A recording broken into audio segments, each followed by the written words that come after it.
Hey y'all, good to see you again here on Grassroots Gardening. I'm Ryan, and as requested, today we're going to upshift or repot an orchid. So this is a Phalaenopsis, and I'm gonna go ahead and warn you, it's a pitiful little Phalaenopsis that I found tucked away in the greenhouse, but I said, hey, this is a real life, YouTube channel. Everything's not gonna be perfect all the time. Plants are gonna die, they're gonna get sick. So I said, let's see if we can save this little guy. So we're gonna repot him. I'll show you how to do that, just as if you had a healthy one that you were transplanting, same scenario. But we're gonna see if we can help this little guy out. Had to come in the house here. This is my little plant room slash, well, where they feed the cat too, so kind of a mix-all room. But the fans were a little loud out in the greenhouse. But before we jump into this, let's go back to the greenhouse, because I do want to show you how I have a Phalaenopsis growing in more of a natural environment, and maybe that'll better help you understand how these things actually want to grow. All right guys, we're in my greenhouse at home here. Got quite a few orchids in this little greenhouse. A lot of them though I've moved already to the garden center a couple miles away. But I wanted to show you guys how similar to natural environment this Phalaenopsis is growing right here. So you can see these roots just attach themselves to this piece of driftwood, just as they would a tree branch or in the nook of a tree in their natural habitat. Can't talk today, which would be in Asia. So really cool. These roots are just latched on to this driftwood, and they are not letting go. And matter of fact, if I ever wanted to move this orchid, I would really need to cut this wood, because if you try to get them off of there, they just rip. They are latched on, holding on for dear life. But what I'm going to do, we're going to mist. I've got just a simple mist bottle with some quarter strength fertilizer, which I feed about every other feeding. Usually it's, well, not usually, so I'll do water, and then the next feeding I'll do a quarter strength orchid fertilizer, which I'll put a link in the description of some of the stuff I use. But these guys are epiphytes, meaning they take in all the nutrient they need just out of the air. All the moisture and nutrient they just absorb through these roots. And that's what makes them unusual and just really cool plants, with their ability to get everything they need from the air and from the humid air in the jungle. You can see we've got some dead roots here. Matter of fact, the new live root has attached itself to the old dead root, but these old roots need to be cut off. I don't worry about it too much out here because it's not hurting anything, but in a pot you definitely want to get rid of those dead roots, because they could cause some rot inside of that container. But this thing looks pretty healthy. Leaves are nice and green. It was a little dehydrated. It's been super hot lately, and that's another factor in when I water and when I fertilize, is the time of year. Obviously you're going to water more during the hot summer days when these fans are on, versus winter days, when we just don't need to water that much. So kind of neat. Just want to show you guys that, how they actually attach themselves to a tree or a branch. So I hope that helped you understand a little bit about how these things really like to grow and how they do in nature. That's what's helped me out a bunch.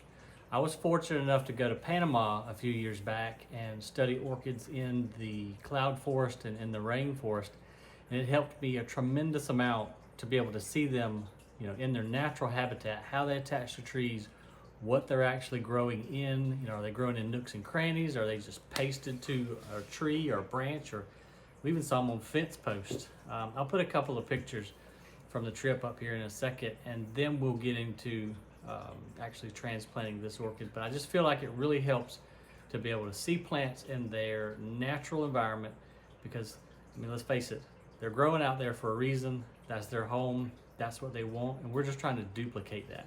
So check out this trip to Panama, really cool. Or you can just fast forward to the repot if that's all you care about. But I do have some neat pictures from Panama, so hope you enjoy it.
So that was a really cool trip, once in a lifetime. I hope to go back to Costa Rica and Peru, and just there's so many countries I want to go to and see these aeroids and epiphytes, orchids, in their natural habitat. But anyway, enough of that. Let's get down to repotting this guy.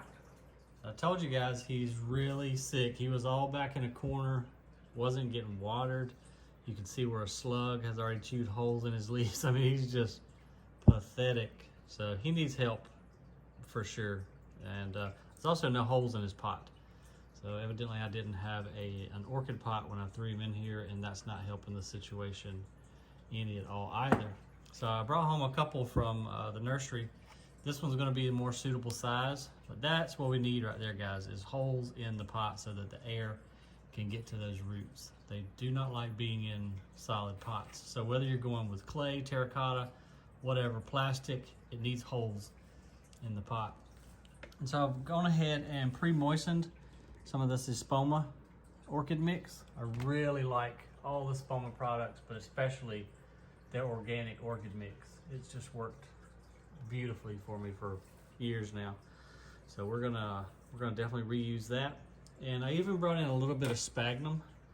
I normally don't use sphagnum in my orchid, well, Phalaenopsis mix, but I'm going to this time just because this guy's so sick. He's gonna need a little extra moisture because his roots, I'm sure, are in horrible, horrible shape. So let's go ahead and see what those roots look like. I'm not expecting much. And he just pulls literally, he's not even rooted in there, poor fella. But he does have some live roots, and you can tell they're live because if they are rigid and solid, then they're fine. Now this guy, he's done. Hopefully y'all can see that really well. But he's dried up. There will just be a little string inside, if I can show you, which was the old root. There you go. So that string was the highway for all of the food and water at one time, but it's dead now. So we're gonna want to go ahead and get rid of that. We'll go all the way back up here to where the live root is. I'm trying to make sure I've got this in the shot and cut at the same time, so I apologize. We'll just get rid of him right there. I'm gonna cut off all these old leaves. Get rid of all that material just because we don't need it in there. And man, look at that. He's so sick till even live roots just broke off. So hopefully this guy will make it. He's also got a pretty big stump. So you see all of this? This is doing no good, and it's crunchy and it's brittle, and we're gonna get rid of, well, look, I don't even have to cut it. Look how dry. That's just doing us no good whatsoever. I hope this guy will make it. I think we can nurse him back to health. And we've also added some Super Thrive, which is not a chemical, it's a fertilizer that I use on just about everything, but especially I use it on sick plants. I'll put a link to that in the description, as well as anything else that I use in this video. And as sick as this guy was, he's trying to flower. Look at that. So I'm not gonna remove that since he's still trying to flower. I probably should, but I can't do that to him. I mean, he's in bad enough shape, but it's like, hey, I'm gonna cut your flower off now. Looks like he might have had some mealy bugs. So I'm gonna take this guy to the sink real quick and just wash all of these roots off, wash the leaves, and I'll be right back. All right, so I'm back. All I did was run him under the sink, take my fingers and just clean the leaves up a little bit. Didn't pull too much on the roots because we don't want to break those. This guy in particular needs all the roots that he has got. So what I'm gonna do now is go ahead and move my camera a little bit so you guys can see. Hang on. All right, so I've got y'all set up a little bit better, and we're gonna take our pre-moistened Spoma organic mix here, and I'm gonna probably fill it up probably somewhere like halfway. And I'm gonna go halfway because I kind of want to get some of these roots down into the pot a little bit. Reason being, obviously gravity is going to take the water straight to the bottom of the pot. So that's why the top of your pots and your soil always dries out first, because gravity's pulling that water down. So I'm going to take this root and I'm actually going to pop out one of these holes on the side. You see there? And this guy might even do the same. And that guy I'm just kind of tucked down in there. Let me get you in there where you can see. See, I just came right out the side of the pot with that guy. We're just gonna let him hang out there and get all the oxygen he wants. And then of course when we mist him too, he'll be able to get that. And the others I've just got kind of tucked down in there loosely. We never want to pack orchids when we're planting them. That's a big no-no. All right, and the next thing I'm gonna do is just I'm gonna hold the orchid where I want him to sit in the pot. And then I'm just gonna add our mix all around.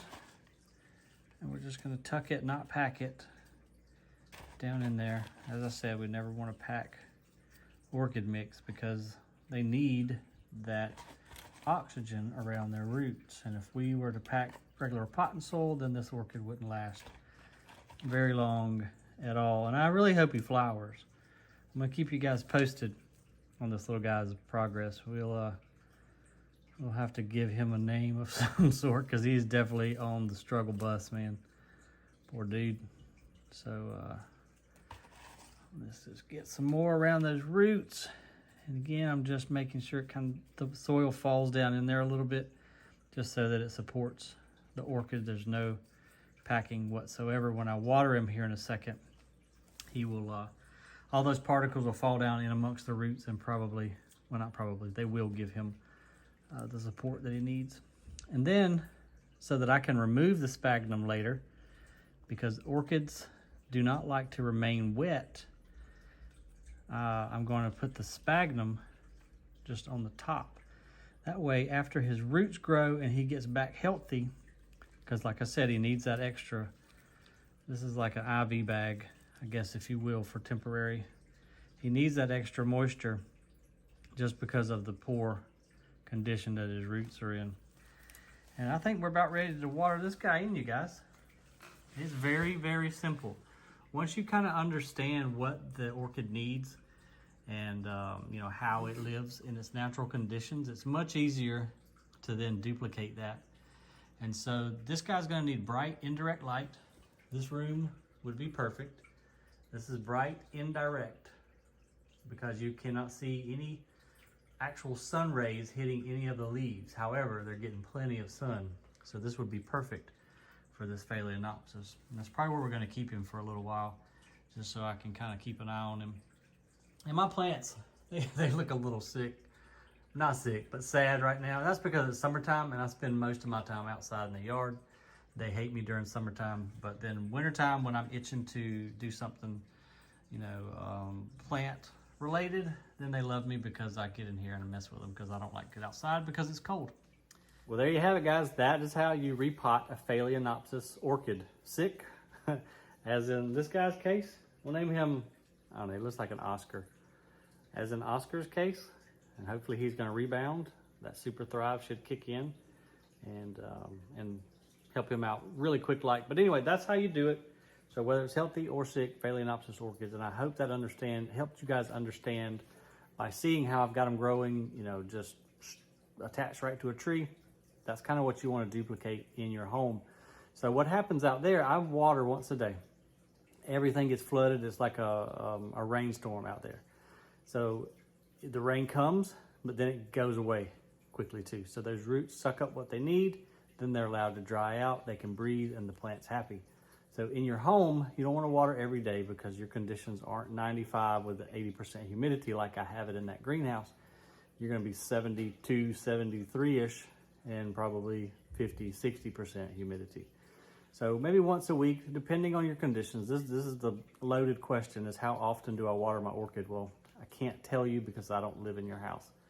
So you just kind of want to, when you do water, hold it under the sink, or if you're fertilizing, still hold it over the sink. Just flood it, and then let it drain completely. So if it has a little holding dish like this pot does, you know, I'm going to tip that little dish out if it's ever full of water.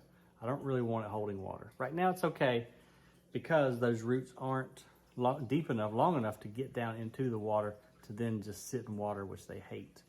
So if it does have a dish, you want to dump it out. If it's just got holes, then just set it on the side of the sink for 20 minutes, let the thing drain completely, and then maybe another week. Sometimes you can go 2 weeks. Again, it depends on your home conditions. I can't, unfortunately, pinpoint a time for you to water your orchids, but just kind of watch them. If the leaves start to, get dry and crinkle up a little bit, it needs more water. So anyway, hope this helped you guys. I appreciate you watching. As always, if you found any value in this content, think about hitting that subscribe down there, hit the like, and I'll see you on the next video. And remember, the more you know, the more you grow.